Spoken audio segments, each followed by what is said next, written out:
This is Once New TV.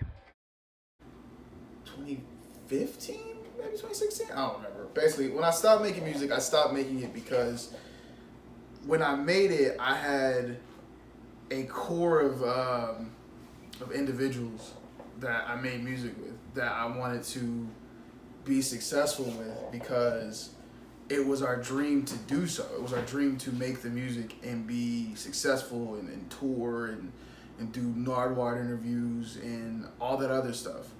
Um, Relationships get sour and things, dissolve right in front of our eyes, but that was one of the main reasons. And I felt like outside of, my personality and then dealing with other individuals, I could honestly say I was like a Joe Budden to certain individuals because I rubbed people the wrong way because I didn't want to conform to the Cincinnati hero syndrome, where you have one golden moment and you feel like this is it for the rest of my life. I wanted so much more, and I wanted so much more for the people around me, and it was a lot of just I wouldn't say it was asking for too much, but it was also just like asking of something in general. Like, if we are chipping in to do something, why don't we all do it? Why don't we have structure? Why don't we have unity? Why don't we have leadership? And I felt like that wasn't it. And then when that was done and I was removed from that, I pretty much was like, I can put out music, which I did, but to the reception of I didn't really get, promoted. No one really talked about me at certain points. It was like I was a guy on a song that was hot, and then it was over. Like that. That was how that train rolled. And even when I put out my little debut album, if you want to call it, Native Sons, I still got met with, he's still that guy from that song. And I never got to experience the good stuff about making music. It was always like the stressful like come up. It was never like, yo, this is fun. Only time I had fun was when, I started doing shows and stuff. And then when I fell out of love with music and stopped doing it, I transitioned to doing podcasting and wrestling.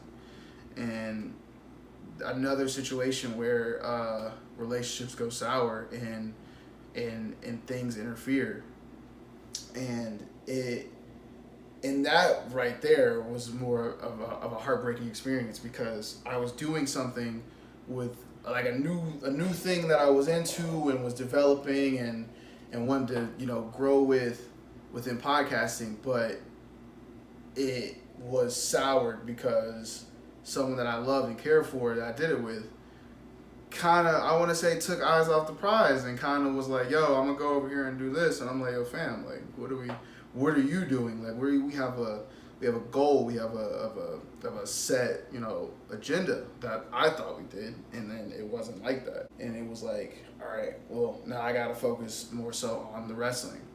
And I've been wrestling for like 5 years, nonstop, like, except for like right now during COVID, but wrestling 5 years straight, and then having to sit down and evaluate why you're doing what you're doing. Like, what is your purpose? Like, what is your overall goal to wrestling? Because you jumped out of music, that fizzled out. Podcasting fizzled out, and this is the third thing you're trying your hand at. So it's kind of like, what fits for you? Like, what fits for the individual in question, which would be me, for wrestling. And my dreams of wrestling led me to try to go to Japan. What I learned in wrestling is that dreams sometimes don't come true.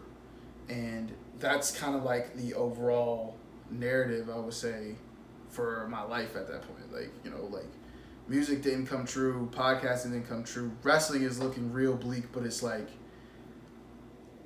at times where I had to realize that dreams don't come true, I attempted to get, further, not further, but closer to, what I believed in by going out to California on 3 separate occasions, by training in the New Japan LA dojo 3 times, being one of the first students in the dojo, not making it then.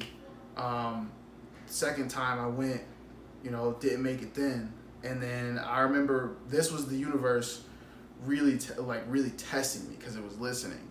And I remember one time I was just like sitting out in my car and I was like just pissed. And usually this is how it starts. Like I'm like either driving somewhere and like it'll be like a thought will come in my head about like wrestling or music or something like that. And like the wrestling thought was like, why don't they want me? And it was always always the question, like, why don't I fit there? Like it's like I went there on 2 separate occasions, schooled everybody in shoot wrestling matches, never lost.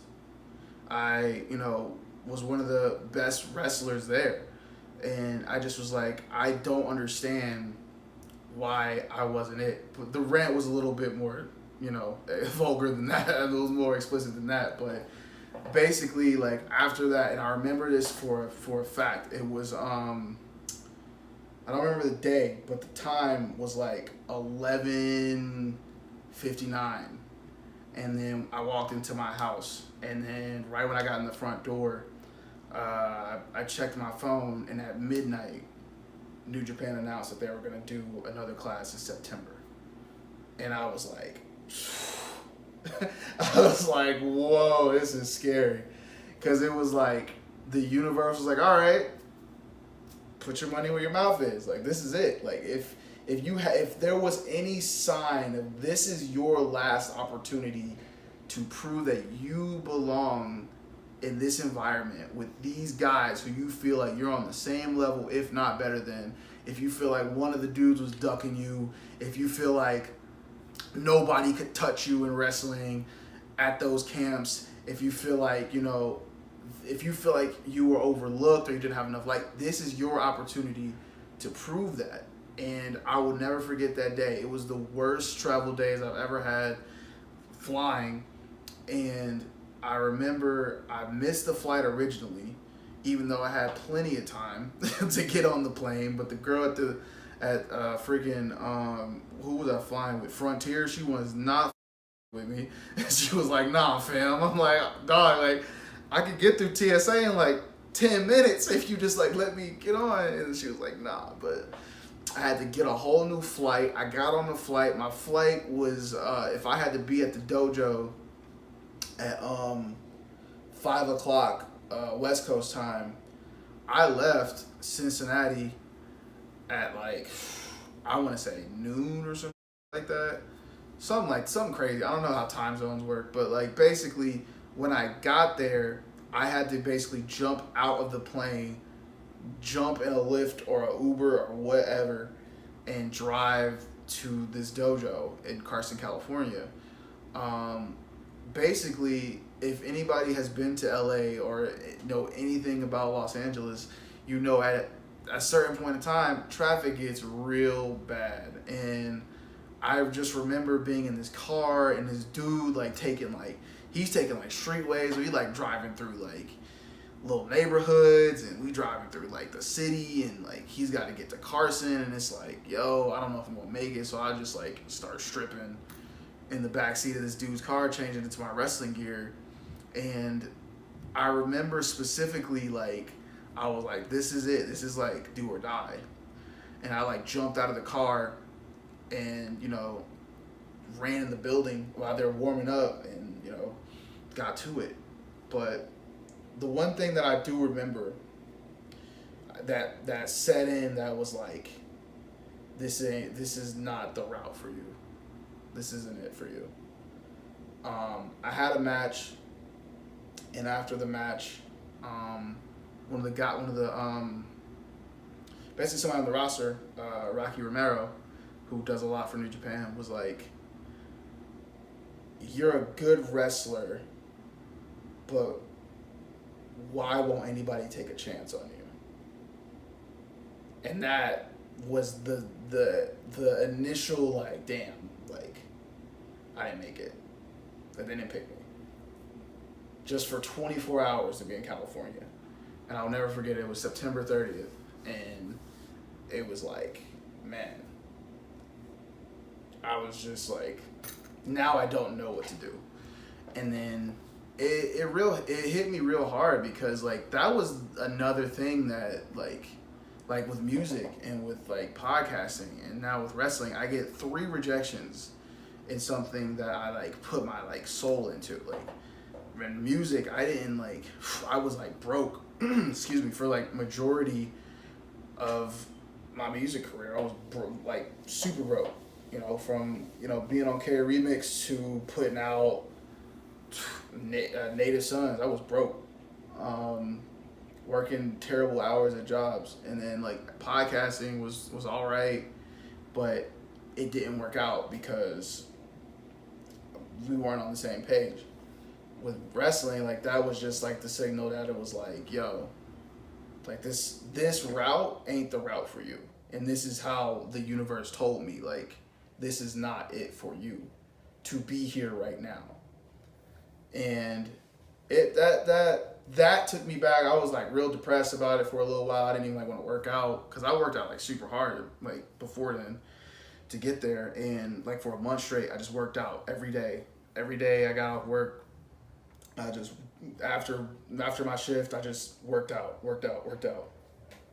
And for that to be like, yo, like this is not it was real heartbreaking. And I had to dig deep and like look within myself to like get myself out of this depression, get myself out of this just this sadness, because I was sad, dude. Like I was like, I got on that plane and I was like, I have to go back to Cincinnati.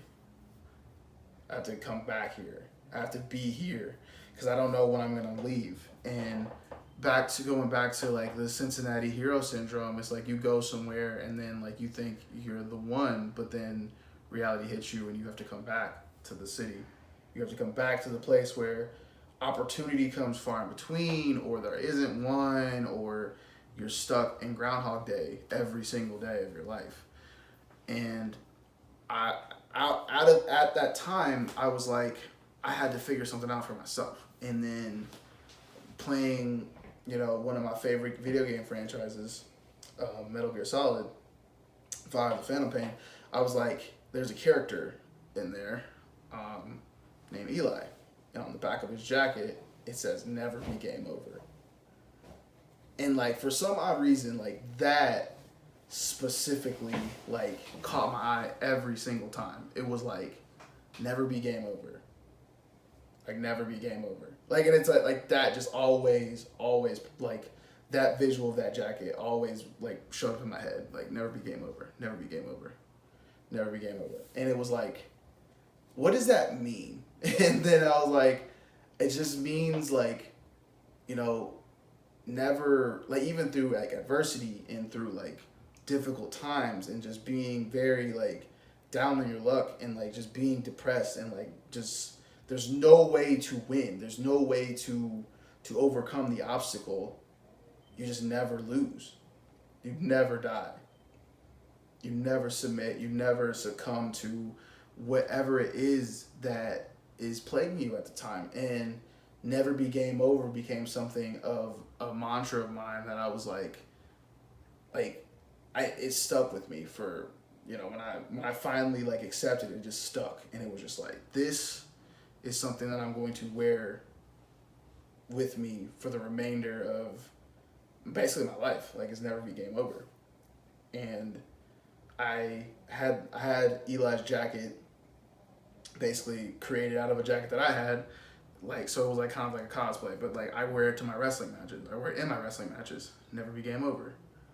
And that has now become like in the same vein as me. It's been with me ever since, I want to say like January maybe. And it's always just been never be game over. And it will always probably be never be game over.